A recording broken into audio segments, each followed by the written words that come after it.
Je trouve encore en nature aujourd'hui. Derrière moi se cachent 2 bouleaux. Je fais des ramasses d'eau d'érable depuis que je suis petit garçon, mais les bouleaux, j'entendais pas parler de ça quand j'étais petit, que c'était entaillable. J'ai fait quelques lectures récemment, je me suis rendu compte que c'était quand même assez populaire autour de la mer Baltique puis en Scandinavie, pour les soins corporels, entre autres, là, cosmétiques, des choses comme ça, et évidemment, breuvage tonique, sucré un peu, début de printemps, tout ça, sucré, alcool.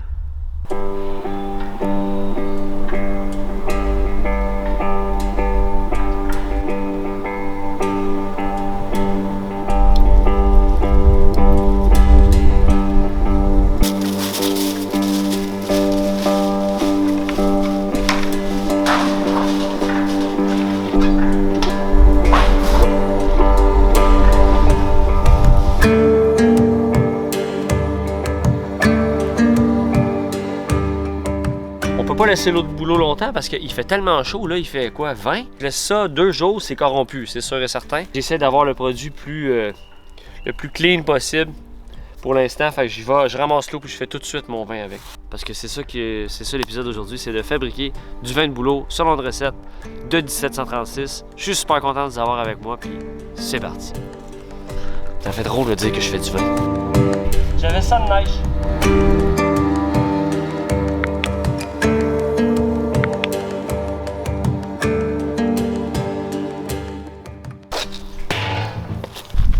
J'ai besoin de 5 gallons d'eau pour 5 livres de sucre. C'est quand même un ratio classique, ce genre de ratio-là, 1 pour 1. Mais gallon, combien de gallons? 3,78 litres, un gallon US. C'est pas ce genre de gallon-là, c'est un plus vieux gallon. Ça m'a donné 4,55. Puis je me suis rendu compte que 4,55, c'était ce qu'ils appelait avant le gallon Dale. Puis le gallon d'ale était exactement 10 livres de bière. C'est ça, c'est 10 livres. Fait 4500. C'est pour ça le 4,55. Moi puis les chiffres.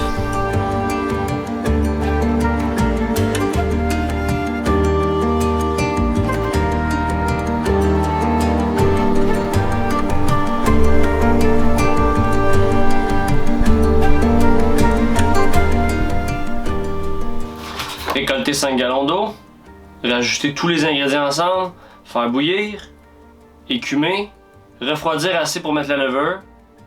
Ça, on va en jaser. Fermenter 2 jours, oui, les fermentations d'époque. Entonnage ensuite. Entonnage, qu'est-ce qu'on veut dire?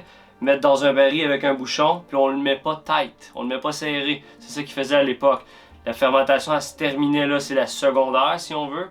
Puis une fois qu'il n'y avait plus rien, qu'il n'entendait plus rien, qu'il voyait plus rien, il serrait le bouchon.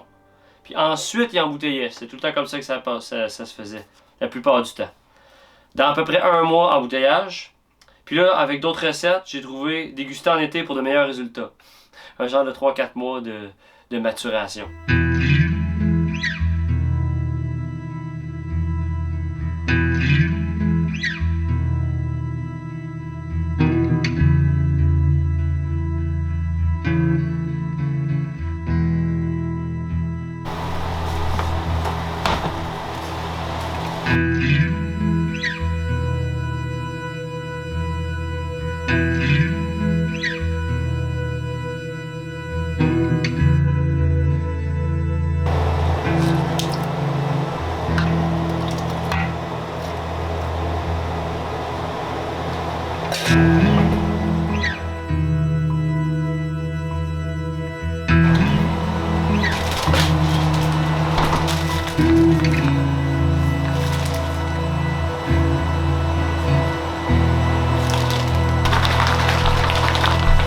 Quand on trouve des vieilles recettes, on trouve souvent aussi des beats là, vraiment rapides. T'sais. Là, tu regardes ça avec des levures d'aujourd'hui, tu fais.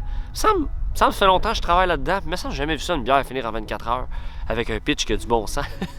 Mais ces levures-là travaillent vraiment d'une autre manière. Fait que là, j'ai décidé d'essayer de prendre ça. Je trouvais ça cohérent de prendre une levure scandinave avec un breuvage qui est pas scandinave, mais qui travaille un arbre qui est quand même assez populaire dans ce coin-là. Je trouve que ça a du bon sens. Puis j'ai lu aussi dans le livre de Lars, Historical Brewing Techniques. C'est ça, Historical Brewing Techniques? Farmhouse Brewing Techniques. Je vais vous montrer le livre. J'ai vu dans ce livre-là que probablement que les levures qui étaient utilisées sur les fermes britanniques et j'imagine aussi en Amérique ici, les levures étaient probablement plus semblables à ce qu'ils ont en Norvège aujourd'hui que les levures que nous, on a dans les brasseries. J'ai pris cette approche-là pour faire mon vin de bouleau. Pour expliquer là, des fois les petits choix qu'on a dans la recette.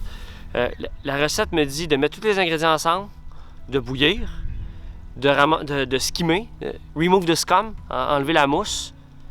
Ensuite, quand c'est assez chaud pour être versé dans quelque chose d'autre pour le laisser refroidir. C'est tout. Est-ce que je le bouille 5 minutes, 10 minutes, 15 minutes, 20 minutes? Je ne sais pas. Est-ce qu'il faut que juste je monte en température, qu'une fois que l'ébullition soit prise, j'enlève la mousse, je l'enlève? Je ne sais pas. Il manque toujours des éléments, en tout cas la plupart du temps dans ces vieilles recettes-là. Ce que j'ai décidé de faire aujourd'hui, c'est de bouillir tout ensemble, comme c'est demandé. Donc, il y a comme une infusion qui se fait et qui monte en température. Quand ça bout, je vais enlever de la mousse. Quand j'aurai plus de mousse, je vais laisser bouillir 5 minutes. Je sais qu'en 5 minutes, la plupart de ce qui est pourri comme organisme va être mort là-dedans. Puis en même temps, je bouille pas trop longtemps pour aller extraire des tanins du citron puis du clou de girofle. Puis j'essaie de respecter le plus à la lettre la recette qu'il y avait là. C'est ça le plan.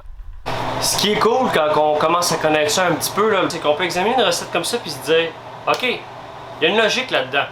Il y a une logique traditionnelle qui n'était pas nécessairement expliquée avec des faits scientifiques, mais quand même, on a de l'écorce de citron. Elle va servir à quoi? Acidité, baisser le pH, probablement aussi amener des traces de minéraux, des choses comme ça. 2 livres de raisin, c'est pas une petite quantité. Ça va apporter quoi? Des nutriments. Dans le sucre, il n'y a pas grand nutriments.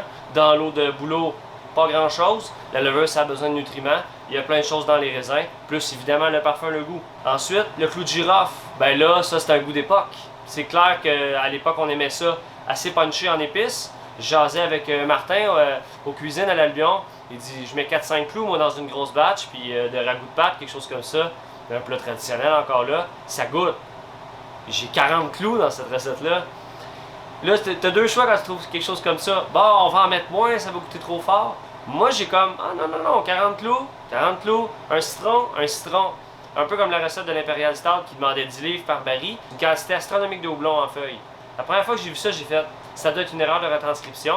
Puis j'ai baissé la quantité de houblonnage. C'était pas une erreur de retranscription, c'est juste houblonné en malade. Fait que, après ça, j'ai décidé, OK, je prends ça tel quel, puis je le fais. J'ai jamais regretté, la bière est excellente. J'y vais comme ça aussi avec ça aujourd'hui. Ça commence à sentir le temps des fêtes là-dedans. On ouvre ça. Comme ça. Hop.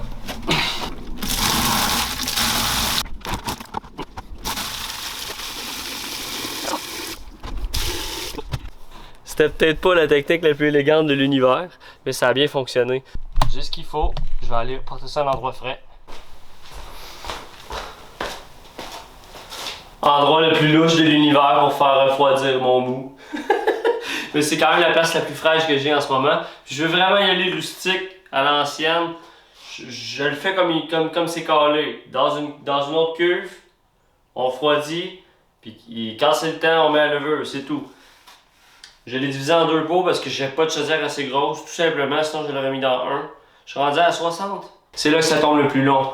Bon, passer de 60 à 30, température pièce. C'est long, ça risque d'être à la fin de la soirée.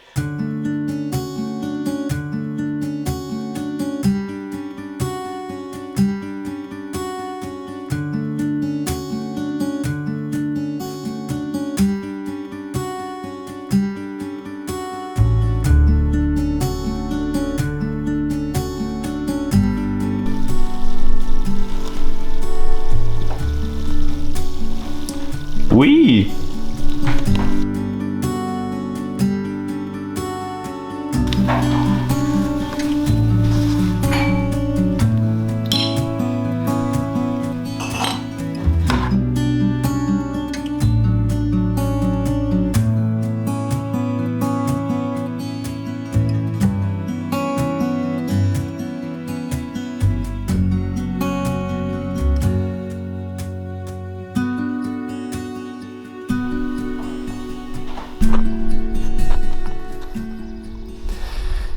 C'est bientôt la fin de la saison. Je m'en vais décrocher les dernières chaudières qui me restent d'eau de bouleau. J'en ai assez ramassé.